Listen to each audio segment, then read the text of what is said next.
Now, today we've had the honour to have such an amazing woman who does such amazing things. She really does do it all.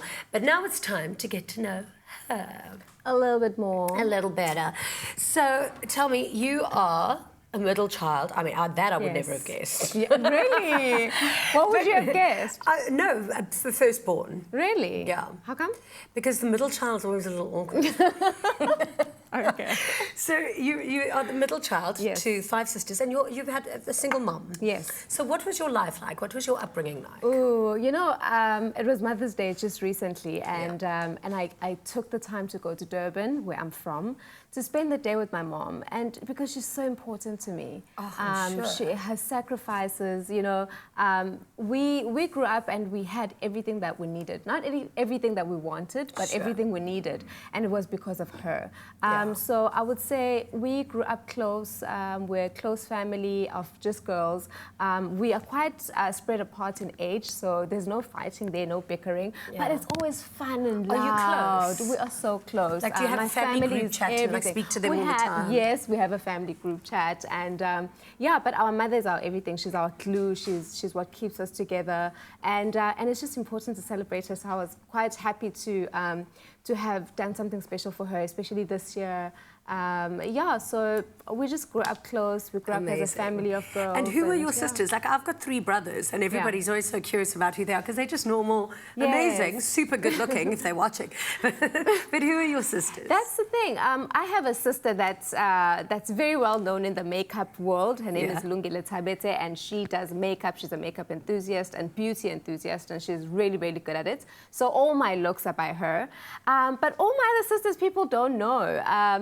And that's because they choose to live private lives, and I really don't want to also put them on the spotlight because I chose this kind of career, but I don't think that I need to put them out there because that's not what they chose. But yeah, they do different professions. Environmental health specialist, I think one of my sisters is. My other sister is still in school. My other sister is in chemical engineering, and my other sister is in China right now teaching English. So yeah, very, very different all smart people. And beautiful. Very different people, but all love education.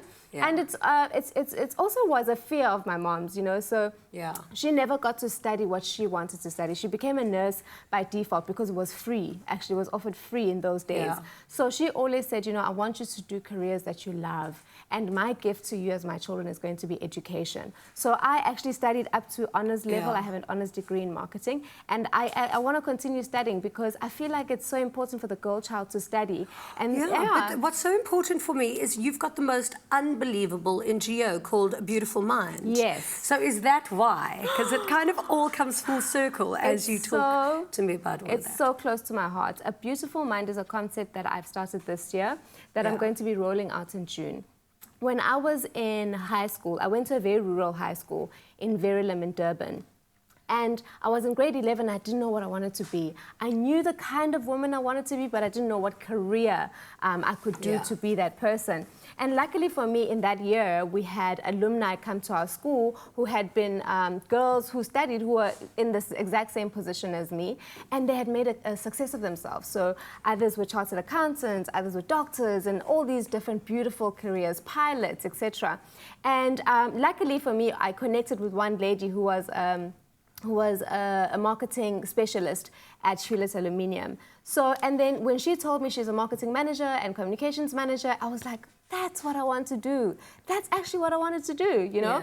But I didn't know that a career like that existed before that moment. So I thought, you know, there's so many other schools, rural schools like the one that I came from, where you have to make the decision, you're only in grade 11, you have to make the decision that will impact the rest of your life about what you want to do, and you may not be sure. So why don't I take my network of friends, which are in different fields, like the ones I've mentioned, and interview them and find out what their jobs entail, what is it about their job that they love, what do they not love, what kind of personality suits that kind of job, and so that any student anywhere in the country or outside the country who wants to know what can I do can just go to the website and say, let me watch this and maybe I'll find inspiration about what I want. And they can access information about all different fields. That is so genius. It's a portal for different fields. You have such a beautiful mind. Thank you. It's actually my logo, and it's because I always wanted people to see beyond the physical, and actually because there's something that I used to write poems when I was younger, and I used to say, who cares to peel the layers of a beautiful girl? Because everyone just wants to look at your outer and then never really get to know who you are. Well, because they think that they already know who you are. They think that that's and they who box you are. you. Yeah. So I made my logo and my slogan a beautiful mind, so that people can look beyond that and find out who I am. I mean, I find it hard. I mean, has it ever been a problem for you?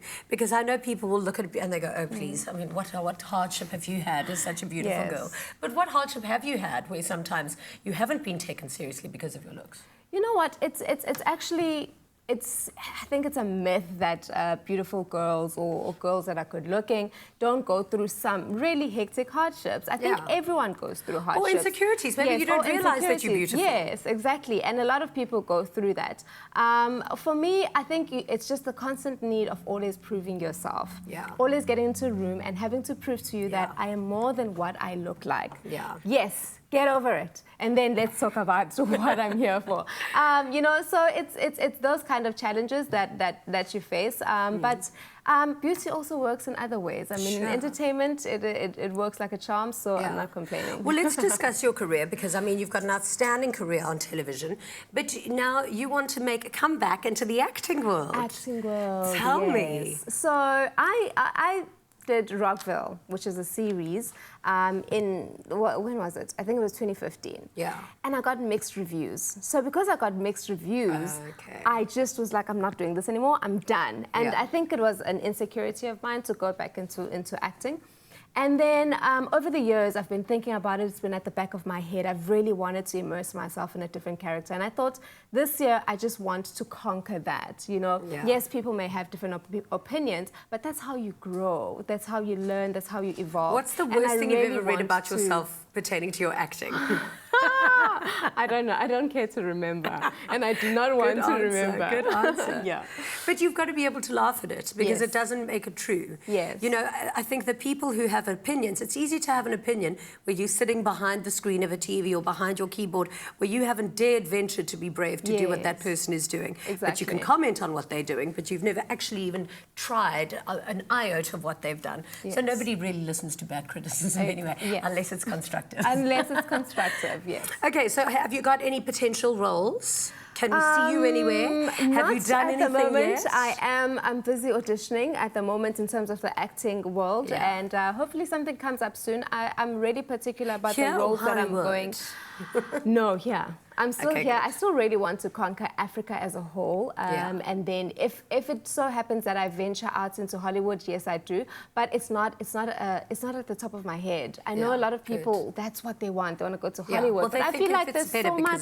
I feel like there's so much to do here. There's so much potential. And I'm not only in entertainment, so I'm also in business. I do other things outside entertainment. What are you doing, by the way, while I dish up your soup? So please do dish up my soup. I have a lot of things that are going on in entertainment that I'm shooting, which is why I'm here in Cape Town. Dollars, I wish. I want to make dollars. I'm here in Cape Town to shoot a lot of interesting things. I have actually 3 shoots that I'm doing. One is going to be in June now. It was supposed to be now.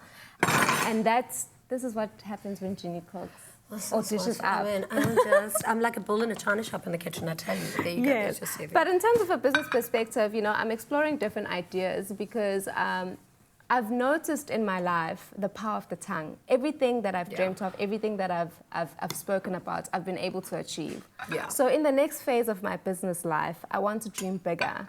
Because I have a marketing agency that I'm servicing, but I want to grow it and I want to do things outside that, but I just don't know what that is yet. So I'm busy exploring different business ideas and seeing what I really want to do and what I want to do on my own, you know, and go over. That is so important. I remember when I first started in the entertainment industry, I was 18 years old and I was sitting with this woman who managed me, and she said, just write on a piece of paper exactly what you want. Even if it seems totally unattainable and unachievable, write it down. And I wrote down, and you know, within a very short while, every single one of those things was achieved. You've achieved them. What you put into words, what you put into your dream is what you will manifest in your life. I believe that hugely. You're very spiritual. What is your mantra, like your practice every day to make sure that you stay positive, you stay focused, and you stay your best self from a physical, from a mental, from a spiritual perspective? I pray. I believe in the power of prayer. I believe that it sends out the best vibrations. It connects you to a higher power. I believe in God. I believe in energy. I believe in just always speaking positively about my day before I start it. And that always helps me to navigate it positively. So yeah. I mean, what a beauty. So I want to know what you think of your dinner that you prepared. Well done. Firstly, I think it's so beautiful. It smells amazing. That I prepared. Please just remember that. You know what's so nice about this is that it had the mush, but now there's still so many chunky, chewy things. It reminds me of like chili con carne, but without the meat. I love that it's very spicy. Thank you for being here this week. Thank you. Love you. Thank you for having me. It's always such a joy seeing you. Mwah. So join us again tomorrow as we chat about ways to combat child bullying with representatives from Project Braveheart. Thank you so much for joining us at home. We loved having you. Until tomorrow, good night, God bless, and happy eating. Mwah.